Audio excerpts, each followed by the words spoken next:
see me. Welcome back to the channel. Today, I'm going to show you how to do something very desperate and get away with it.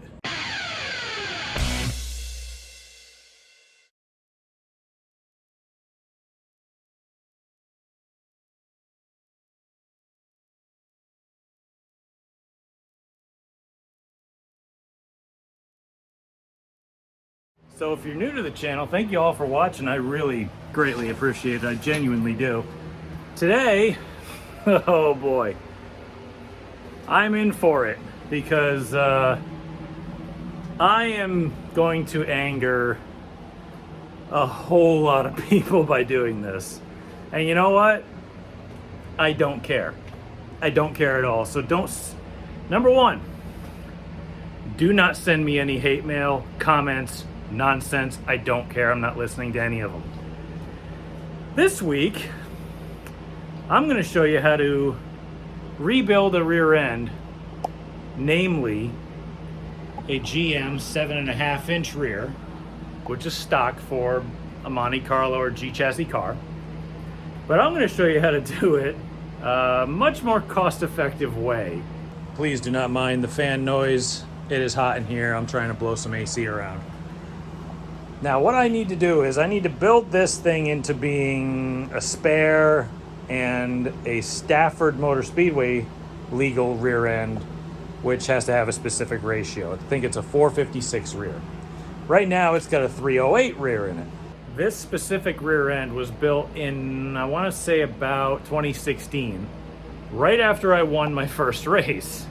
After I won my first race, we teched rear ends to make sure that, well, back then we had to run open, which is stock, not locked, not anything else, just stock open rears, which we teched, and I found out that the teeth were all starting to chip off of the ring gear and the pinion, and the rear end was literally blowing up. I don't know how I even won the race. So I had this rebuilt in 2016, and it's lasted ever since. However, it's a 308 rear because I ran a different engine package. We had to run different gearing, the whole nine. Now, if you run, that was at Thompson Speedway in Connecticut, obviously.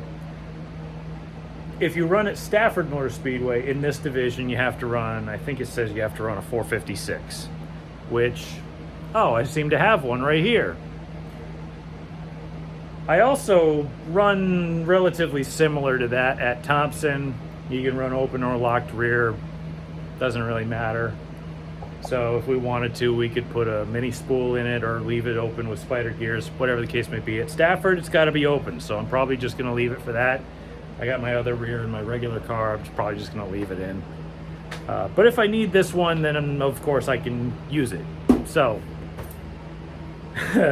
here's where it gets bad.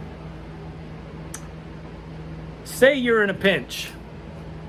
Say you've got the car ready, you go to load it in the trailer the day before, all of a sudden you hear clicking or something's going on in the back of the car. You find out the rear end's blown in it, you didn't know about it. Oh no.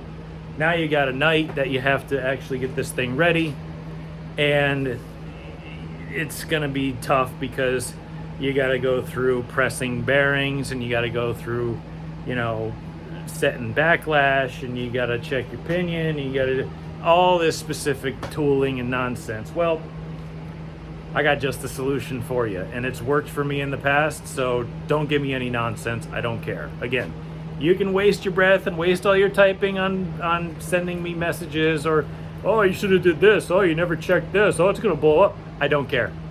It's my money, it's my car, and if you do this, it might get you through the night. It might even last you a few years. You never know. So don't give me any nonsense. Again, I'm just really can't stress that enough. Let's dive into this thing. Now, I got this done as cheaply as possible through Rock Auto, Speedway, Pit Stop USA. I probably spent $200. Luckily. Well, $250 probably, because I got this for like $160, which you can't get for that at Rock Auto. I got this for $50, and I got this, which I'll show you in a minute. None of them are sponsors. Neither is the beer that I'm drinking, but I don't usually drink beer. I'll tell you about that later at the end of the episode. If you're putting a 456 gear into a stock GM 7.5-inch rear, there's a few things you need to know. First is what carrier you have. If you have the 323 gear in there and up, because I think they went like 323, 373, I think they even came at 410s. You have a specific carrier. I think it's called a Series 3. And if you have a 308 and down, which I think they went as far down as like 223, like you'd have a 223, a 273, and a 308 or something like that. So you got like different options for carriers. Obviously, this is a 308. So when you're putting anything higher than a 323 in a 308 or something like that, don't quote me on it, you need this little spacer here. Unless you have the 323, like the Series 3 carrier or whatever the heck it is, you need this spacer. Because it spaces out the ring gear a specific amount so that it'll actually mesh up, because the Series 2 carrier is a little bit set in because the ring gear is thicker and all this other technical mumbo jumbo nonsense. So what you're really going to need is, if you don't have a press, you can always take the pinion bearings and heat them up in an oven, and then you can take the pinion and put that in a freezer and stick them together that way, or you can use a press like what I have, and you can get this done. Now we got to tear it apart first.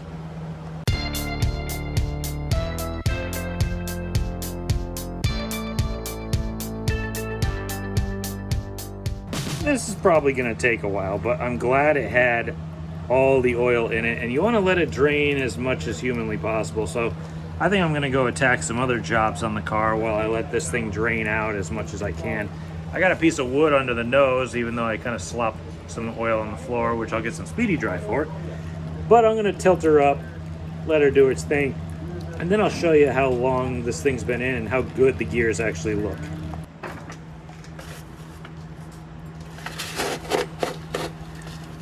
Always have a bucket of Speedy Dry at the ready. I'll keep that handy. Now when you're disassembling one of these 7.5s, or most rear ends really, there's all sorts of dirt that I dragged this thing through. What you want to do is get your pinion nut off first, because it's just a lot easier. You can lock up the axles or do whatever you got to do to the carrier that's inside here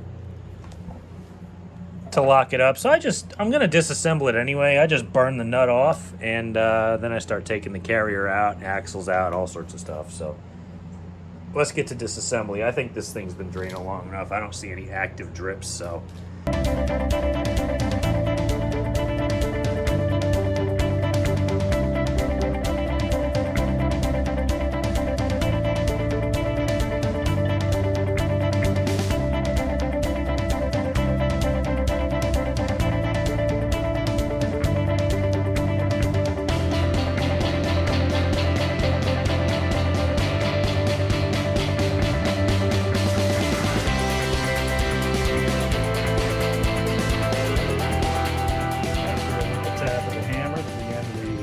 Pinion after taking the nut off, that drops right on out after you pull the carrier out. And when you pull the carrier out, you got to make sure that the shims for the carrier stay whatever side they came off of. I didn't do that because I accidentally forgot they were in there still and held in by the grease, or oil I should say, and they fell into the bucket, so I have no idea which ones went and where. So anyway, here's the stock carrier. This is what we're going to be working with. Again, this thing got rebuilt not that long ago, and it feels as smooth as glass. And I'm looking at the part numbers, and they're Timken bearings, and they're beautiful. So basically what I'm going to do is take the ring off, which, by the way, on a GM 7.5, or GM in general, I don't know if it's all from, but on this specific one, the ring gear bolts are reverse thread. They are left-hand thread. On a Ford 9-inch, they are not. But this thing feels like glass, so I'm just gonna slap a pinion or a ring gear on here. I'll probably grab the old bearings and I'll probably replace the seal because that's a good thing to do. I'll probably put a new pinion bearing on that, but I'll also show you how I do that. So a few little notes I forgot to mention. Here's your pinion. There's your bearing. We're gonna do some magic to this to figure out what exactly we need from used parts. Now what you're gonna wanna do is you're gonna wanna grab this little tool here. I think it's called a China. And you basically clamp the thing onto the base of the bearing, I guess. I don't really know if this is the right way to do it or not. Don't quote me on this. And then you tighten her down until you absolutely see blackness taking over your life and you're starting to black out and pass out. And then you take it over to your press and you press this bearing off. And I'll show you why in a minute. All right, that worked really well. We got the bearing off. Looks pretty good, but hello. 1, 2 shims on the back of it. Nothing else. All right, let's pull this off. Oh, there's more. Looks like 3 shims on the back. That's good. That's the reason why I took this off. Was for these. $31 for mac and cheese and a flatbread pizza on Uber. Damn. Today's flavor of oil is Cilantro's disgusting. I don't care what anybody says. Yeah. Remember, left-handed threads.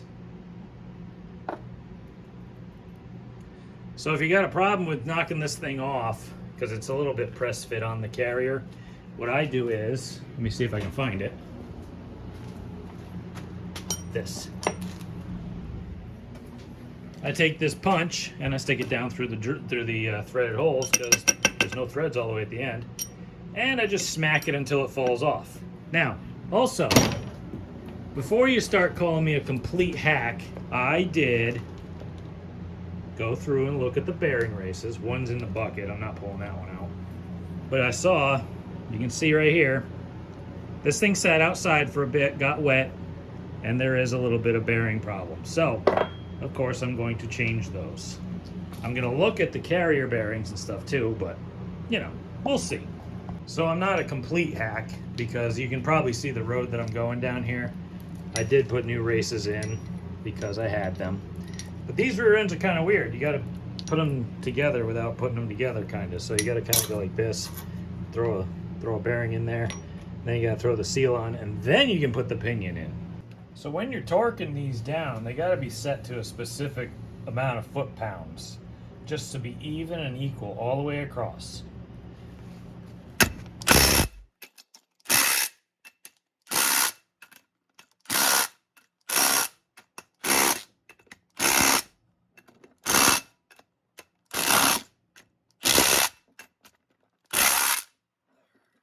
My Milwaukee torque wrench says that they're done. All right, we are now at the reassembly phase. Now there's something I really wanted to show you. This is the old ring and pinion that came out of it. Take a look at the wear pattern on that bad boy. Even. Even. Now let's look at this ring gear. Even. All the way around. Both sides. Even.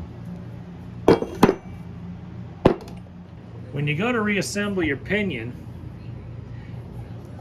you got your yoke here.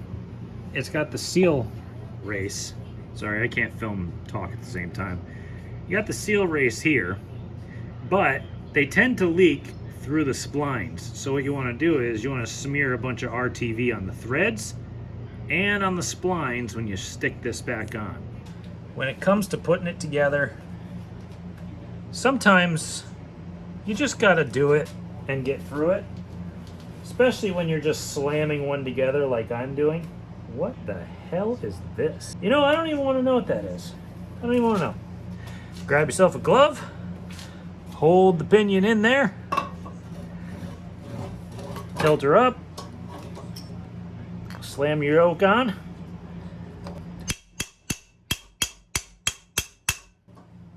Again, use this only in desperation, and don't try this at home.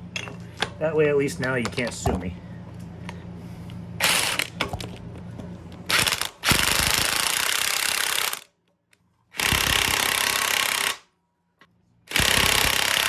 There we go. That is a little bit tight, but that's okay because we need that bearing to break in. Done. These are just factory side carrier shims.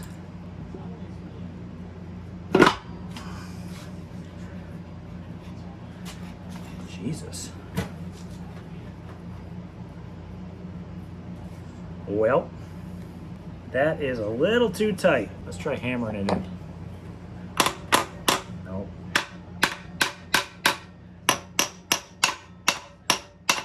That ain't working. So I have a solution for this. And if you're like me, you have this in your shop too because you're a parts hoarder. Sometimes quick and dirty just doesn't work. So as a racer and somebody who's been racing for over 20 years, or in racing at least, I have a shop full of spare parts, stuff I've collected over the years. Anything that you could possibly imagine for parts. Like there's another 308 gear. There's going to be another one with that, probably going to the flea market.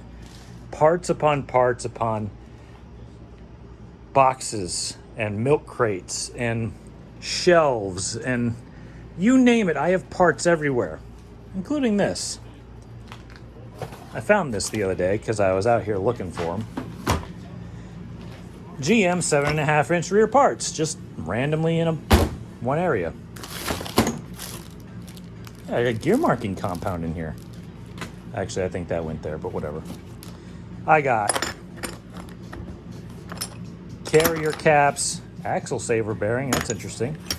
Stock side shims. Oh. I got U-joint straps. That's good because for some reason I don't have any on this rear and I don't know where they went. So that's good to know. I got spider gears, big and small, a pin. But I also have this because at some point in my life I built a rear end that I cared about. And this is a shim kit. I did not want this video to be as technical as it is, but since we have big changes going on here, I suppose it's gonna have to be. And I'm gonna have to break out one of my first trophies that I ever won. This.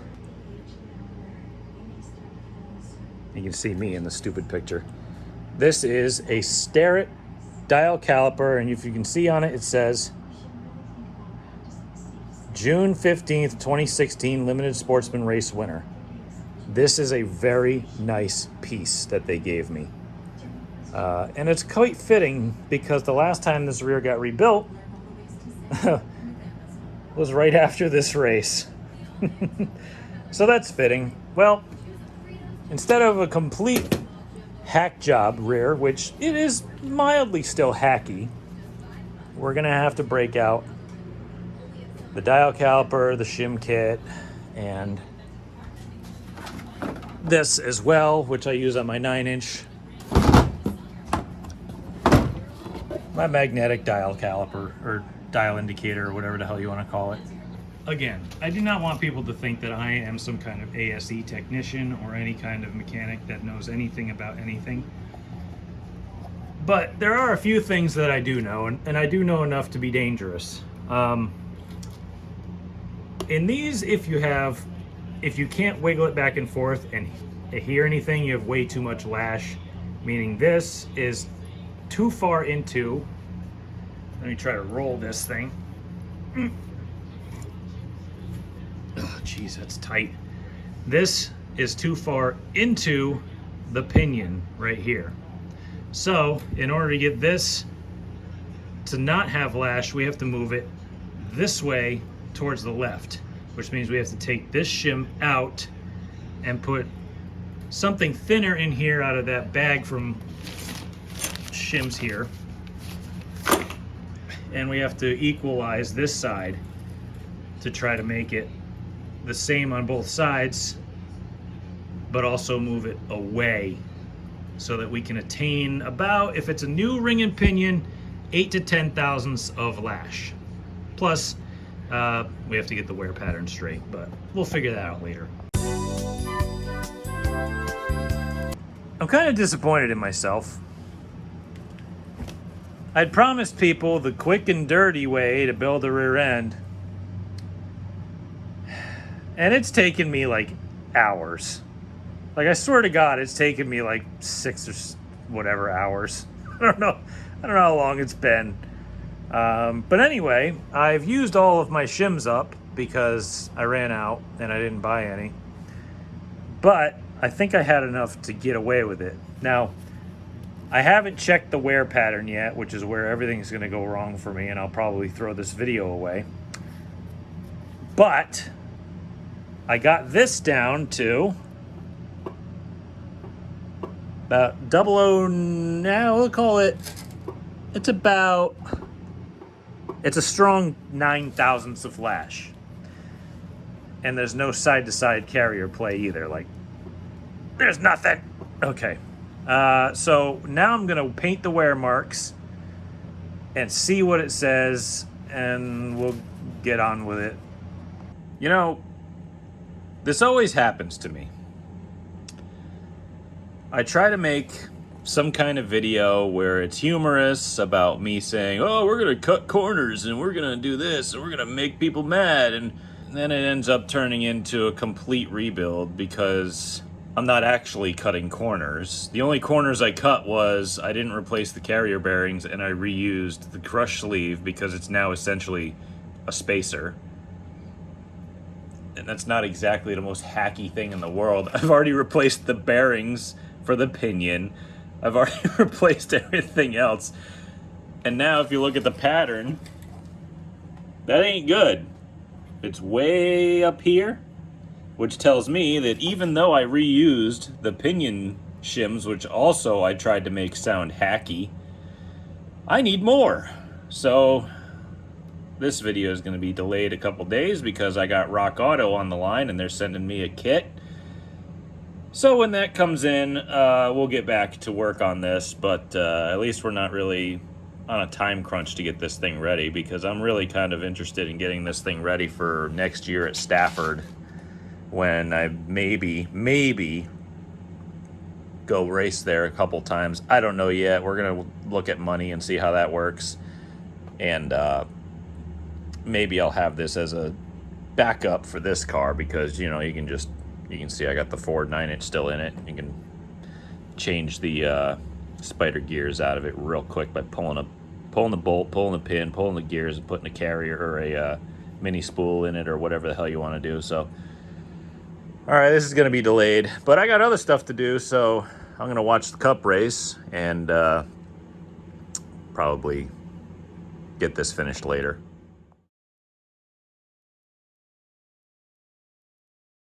It's a few days later. I've got my pinion shims in from Rock Auto. Thank you. That was actually pretty cheap. It was like 12 bucks shipped to my door. It only took a couple days via the post office. Not bad.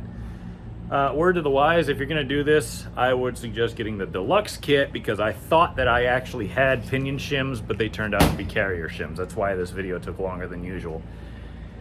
And it's very quickly turning into a video of oh, we're cutting corners, we're gonna make people mad, we're gonna do this and that. I guess it's turning into an actual rebuild video, but I will be cutting a few corners. No, I lied. So anyway, I gotta tear this back apart. I probably won't even bother showing you, but I'll show you how I'm measuring shims and stuff like that. I guess I'll just show you everything after I get it back apart. We'll figure it out as we go, I guess. I'm not a mechanic, like I said, by trade, but I don't build other people's stuff because I just don't want that responsibility. I build my own stuff. That way, if I screw it up, at least I'm the one to blame for screwing up my own stuff. But usually my stuff kind of lasts. So it's, I mean, again, dangerous amount of knowledge, but not enough to really be a professional. So let me get this thing back apart. Again, if you're doing this, this is why I love the Ford 9-inch, because I can literally pretty much set my pinion in the carrier and then adjust it with these, and I don't have to take the damn pinion apart again. This thing, you have to take the pinion out of the housing. You got to take the, oh, that's what I was getting. My trusty China tool. You take this thing and it'll actually sandwich the bearing and take it off without ruining it if you tighten it enough. I don't like taking it apart 50,000 times with a Ford 9-inch. I don't have to put shims in the side of the carrier. I can just literally screw it side to side and then set it. I don't have to take the pinion completely out of the center. I can just kind of take the Daytona bearing or pinion bearing or whatever you want to call it. 5 bolts, you take it out, you put those shims in it. You're pretty much good to go. This thing, you got to disassemble the whole rear end to do it. And if you have to do it more times than not, it'll ruin all the teeth on this pinion because it's got a locking nut on it. I'll show you how to get around that if you are like me and you have a whole ton of parts. Sorry if I'm spinning around too much, but I'm really trying to show you stuff. Like, I've got spare pinion nuts. This one is gouged to heck. So I'm gonna cut the shoulder off that's the locking mechanism so that we don't gum up the threads, because I kind of guarantee that I'll be taking this pinion in and out a few times. And you saw me throw the old crush sleeve in it. Well, that was because I wanted to not ruin a brand new crush sleeve, because I don't know what the depth is. I probably shouldn't have even put a crush sleeve back in it, but that was whatever. I gotta set the pinion depth regardless. So I'll take that one and I'll set the pinion tightness with that when I knock the sleeve off of it so it doesn't lock anymore. And then we'll go based off of, I know, you gotta have a pinion depth gauge. Shut up. None of that. What you really need is, to check your wear pattern. Your wear pattern will tell you everything. And this wear pattern told me everything I need to know. That this rear end, after I set, you can hear that, the lash, I checked the pattern, it's bad, everything has to come back out. The whole carrier has to come back out, the pinion's got to come back out so I can reset the depth. And you saw me reuse the pinion shims that were on the old pinion. Obviously it's not correct, but let's get to it. I'm talking way too much. This is like a 5-minute segment, sorry, but this is all technical info that if you want to do it yourself, this is all the stuff I had to learn and I'm passing it on. It might not be right, but at least I'm trying.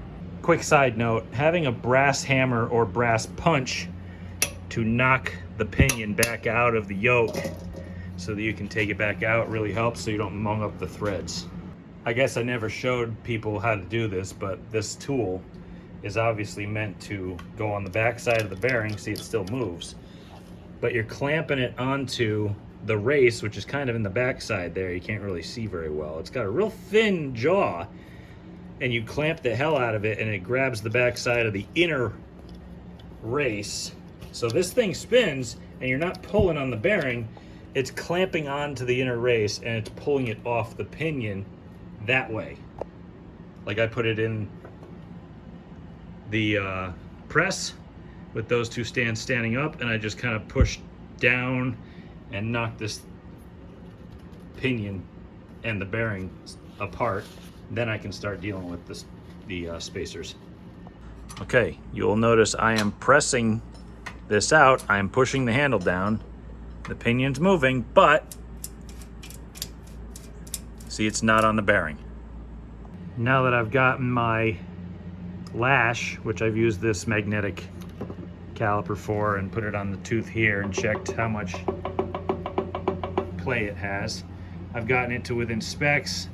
Now I'm going to get my hands much more dirty yet again and repaint these wear marks and check the wear. Well, we're getting closer, but it's still off. I think we need a little bit more depth. We'll try a little more depth first. Obviously we can reverse everything if we need to, so drive side's still high, coast side's still low. So we'll figure it out. I'm on my fifth or sixth, I don't know how many times I've had this thing out, but it just keeps getting closer and closer. Like, look, it's a little high and it's a little low, so I just have to, I'm going like incrementally taking it out, taking the bearing off, putting it in the press, and putting like one thin, tiny little shim in at a time. So I've done this like I said, 6 times or something. What a pain. This is the worst rear end that I've ever had to put together for some reason, and I don't know why, because I've never had to put this many pinion shims in it to get it right. I've never had to go this far offset with the carrier bearing shims. Usually I can just like swap the pinion spacer and just like jam the carrier in and do a little bit of finagling and it's fine. But this one, my God, this has been a lot of work for whatever reason. I'm taking a break. It is snack time. These were on sale at Tractor Supply for $6. Screw it, I'm eating them. So I got a few problems. You can see the wear pattern is like dead in the middle, but it's not a flat, wide pattern. It's kind of a knife edgy pattern. And on the back side, it's still off center and really far in. So I'm kind of thinking we're going the wrong way here. I think we should take the whole damn thing apart, take all the pinion shims out of it, just start from scratch. Start from scratch on the carrier adjustment, start from scratch on the pinion adjustment. Hopefully I don't ruin any bearings. Luckily I got the old one I pulled off that's still good. I could use that as a backup if necessary. Like I said, this was supposed to be a quick and dirty rebuild thing that we could just slap something together, but this is just, I don't know, dude. This is an absolute mess. So the only way to get it right, and if you don't do it right, you're just gonna blow it up again anyway. So let's just tear it down again and try from scratch. I don't know what to do. This is the most confusing, trying, stupid rear end build that I've ever had. Ever. Like, I bought a shim kit for the pinion, and I got a spare pinion to show you. Whenever I've taken apart a factory rear like this, I've only ever taken out like one shim, you know, something incredibly thin, very, very thin. Maybe 2. This one I took out 3, which was a lot. Usually it's not that many, but it was wearing in the middle, so why not? And typically these things are only a few thousandths each. Hang on, let me. These are, let me go with the micrometer that I won with. This one is 11.5 thousandths. This one here is a little thicker. This one is 19 thousandths. That's 0.011, 0.019. You know, they're only in very small increments of thousandths of inches, or thousandths of an inch, I mean. I've got, right now, no joke, I'm not kidding, on the pinion that I've got in, over 1/10 of an inch. 0.104 or something like that. It's like this thick. And it's still telling me it needs more by the pattern. And I was really confused by that. Like, I actually took it out, took all the shims out of it, started at 0, and yeah, it wants shims.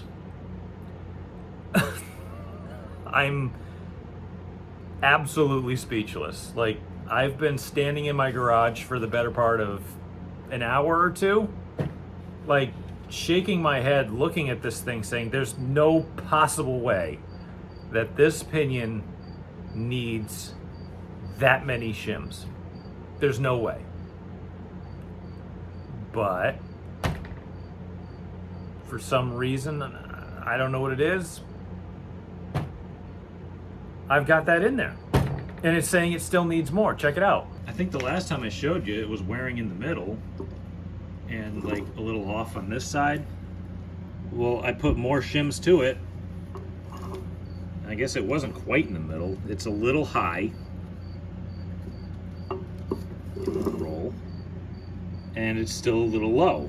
So it's like, do I just keep jamming shims into the pinion or what? I'm going through my head and thinking to myself, like, the carrier spacing is all screwed up. The pinion has a ton of shims in it. Like, did I do something wrong? Like, did I do something wrong? Or is it all in manufacturing? I've never had, even building another 456 like this with a spacer and everything, I've never put this many shims in the pinion or had this much offset on the carrier. It's insane. Like, this is ridiculous.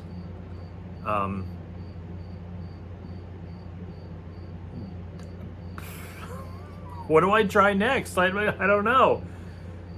I really hope people don't find this to be a how-to video more than they find it to be an instructional video on what you can run into when you do things yourself and you're not very experienced at doing things yourself.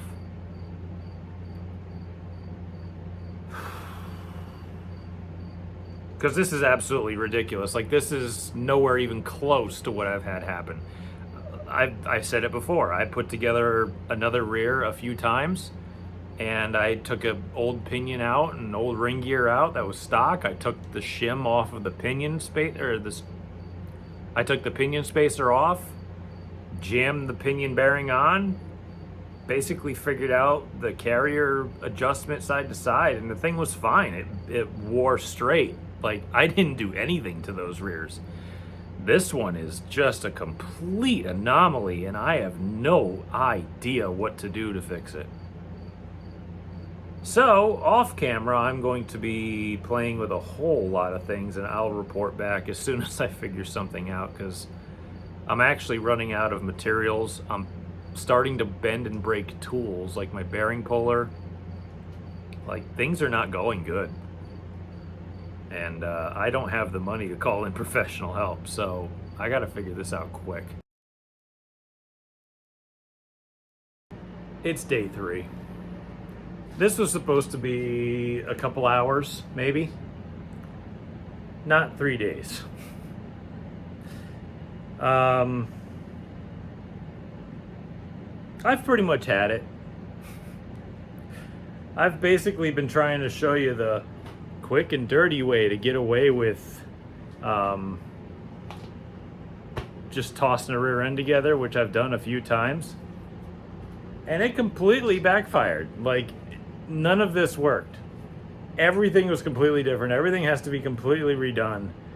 It's basically a complete rebuild of this, and it's just, like I said, I'm kind of speechless because of how far off it actually is. So I can't do the quick and dirty method. I can't really piss anybody off. I'm gonna really be doing this as best I can with what, you know, I have and what the parts are manufactured. Like, I can't do anything else. So let me show you where I'm at. When I say that I've had this rear taken apart probably 15 times, I'm not kidding. This is as good as I can get the pattern on this thing. It looks a little off on camera, I know, but honestly it isn't. It's pretty much, see this one here, you can see it best. It's right in the middle, and there's so much marking compound that you can barely make it out, but you can see it's smeared. But it's basically smear on smear on smear. So I should have cleaned it all off. But now my dad was an engineer for 30 years or so, and he was also a mechanic at some point in his life. And he told me, if you're ever building the rear end, just make sure the drive side is centered. The coast side doesn't matter. And I'm at that point. I've done everything to this to try to get both sides to be perfectly even, and I just don't think that the way everything is machined in this rear that's possible. I don't think that the gear was possibly machined perfectly to the dimensions it should be. I don't think the spacer I bought was really the thickness that it should be. The pinion, I don't know if that's even the correct depth. I mean, I have to put, I think it was 119 thousandths worth of shims, which is almost an eighth of an inch of shims behind the bearing on the pinion, just to get it to wear evenly and actually have like no drag and no like premature meshing or whatever you want to call it. It's just so screwed up. I mean, I finally got it to work smooth. I finally got the drive pattern to be in the middle. I don't care anymore. This thing is just kind of being a pain. If it's wearing in the middle, it's wearing in the middle. So, this was supposed to be the quick and dirty one. You've heard me say that about 15 times, but it's not anymore. I was just gonna reuse the crush sleeve if the spacers were the same spacing and the bearings weren't all screwed up. I know you're not supposed to do that. I've done it like 10 times and gotten away with it every time. I've often sold the rear that I was using before anything ever happened. Shut up, I don't care. But today we're gonna have to do basically a full rebuild on this thing. I'm gonna put a new crush sleeve in it because the bearing clearances are completely screwed up.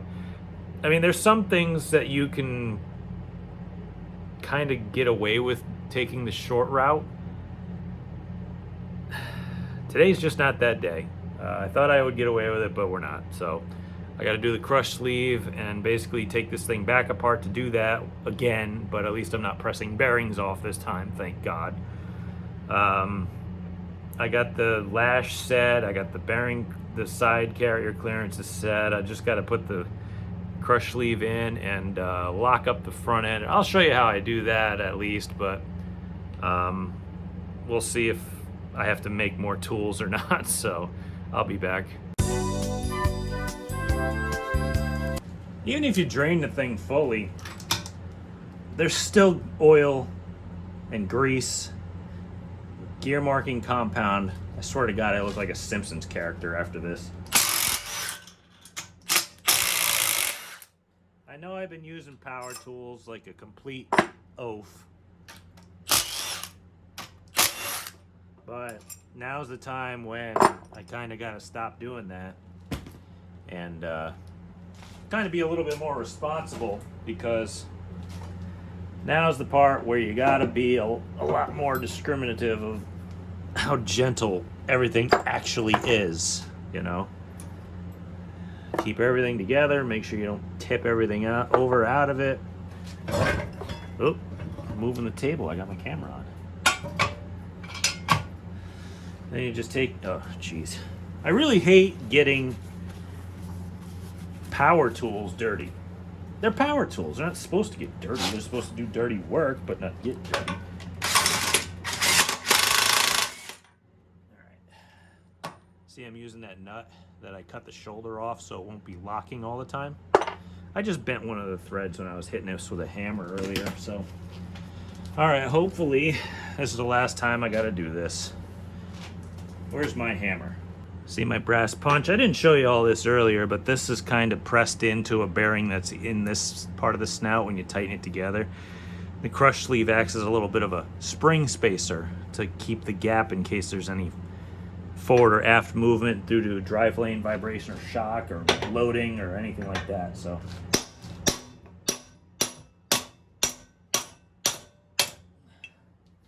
think that'll be good enough. Like I said, I've torn this thing down about 15 times, but I've never actually, showed you guys how I do it. So, all right.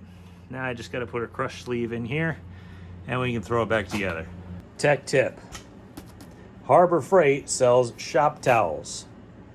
And for 200 of them, they are cheaper than anywhere else, and they literally do the same thing. I've used tons of these. They don't rip, they don't tear. I wish they sponsored me, but you're gonna go through a lot if you're working on rears, transmissions, really greasy stuff. So get yourself a bunch of these, it really helps. So we're at the point where I need to tighten up the pinion nut to tighten and squeeze the crush sleeve. Now obviously you can't just take a bar like this and put your straps on and stick it through just to hold it in place, because guess what? You can't put anything on the nut. So you have to build some kind of a device off of the yoke so that it can be bolted onto it in places like this and have a really long arm on it so that you can kind of lever it and tighten up that pinion nut and squeeze your crush washer. But what do you do if you don't have those tools? Well, I'll show you. You can just be like me. Ugh.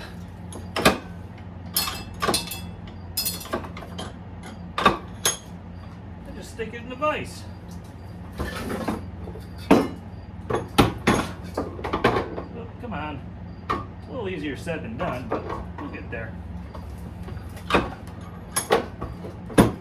It's not wide enough, that's why. There we go.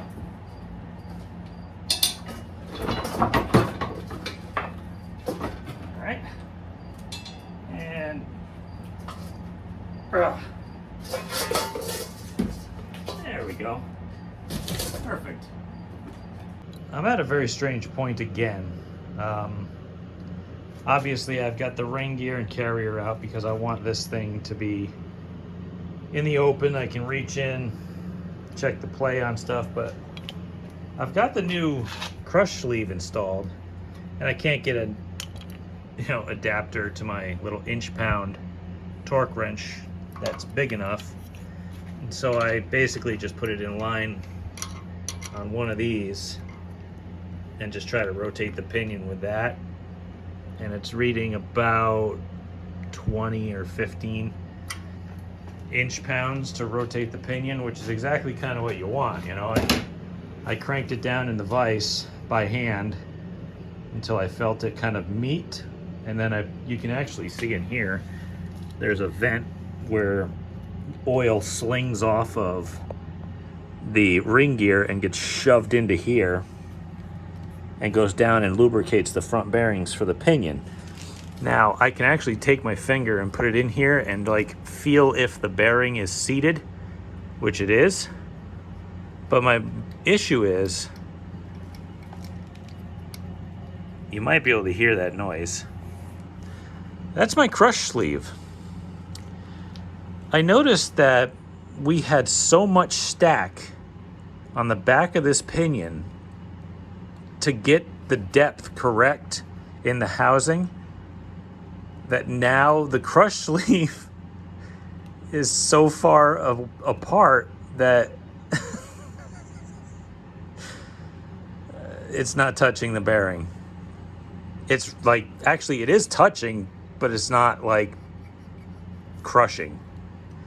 I can absolutely bully this thing down with the gun or by hand, and all it does is just lock the pinion up. It doesn't crush anything. It doesn't it's basically just pressurizing the bearing. So I'm okay, I think this thing might have to go to some kind of professional, but so I share with you my failures because maybe you can learn from those too. I don't know where the failure lies here though. I've never experienced this. I've always bought my gears from reputable places and manufacturers that I've used before and trusted and had no problems. And now I'm using stuff from people I've never used before, and now I've got all sorts of weird problems. So I think I'm just gonna, I don't think this is useful, and since it's been installed, I can't send it back. So I'm kind of stuck with it. I think what I'm just gonna do is slam it together as a spare and maybe use it. Maybe it'll hold together, maybe it won't. But to be honest, I don't like any of this. So I think we're done here. Thank you all for watching. I greatly appreciate it. Again, I'll let you know if this thing actually works or not, but that's not really the biggest thing on my mind right now. So I got other things to work on. My other rear end is put together, and yeah. Thank you all again. I appreciate it. Sorry again for the failure, but for some reason I don't film my successes. I only seem to film my failures. So maybe I'll start filming everything so that we can get a little bit more of a mixture of actual success brought to this channel. Subscribe if you can. I greatly appreciate it. Tell your car buddies. Give me a look. But again, I got one last thing to say. So you remember I talked about the beer earlier, and I don't typically drink beer. Well, this past week I lost a big part of my race team, and a very important person to my family. And if you look at my race car, you see the name PJ on it. I always kind of joked with him about the lettering being kind of last minute, and I did it by hand. And it was my Uncle John, who we affectionately knew as PJ, as Papa John, to his grandkids. And he loved coming to the races. You know, he would come as often as he possibly could, maybe flip me a few bucks for tires every once in a while, and just a lot of fun to be around and a lot of fun to talk to. And I'm drinking these beers for him because he loved these, and we used to sit on the porch and BS about anything that came along and just drink beers. And he was one of the few family members that I actually had that he would come over without wanting something more than my time. You know, it wasn't what we could do for him, it was what he could do for us. And he showed that he genuinely cared. I'll miss him. He was a good dude.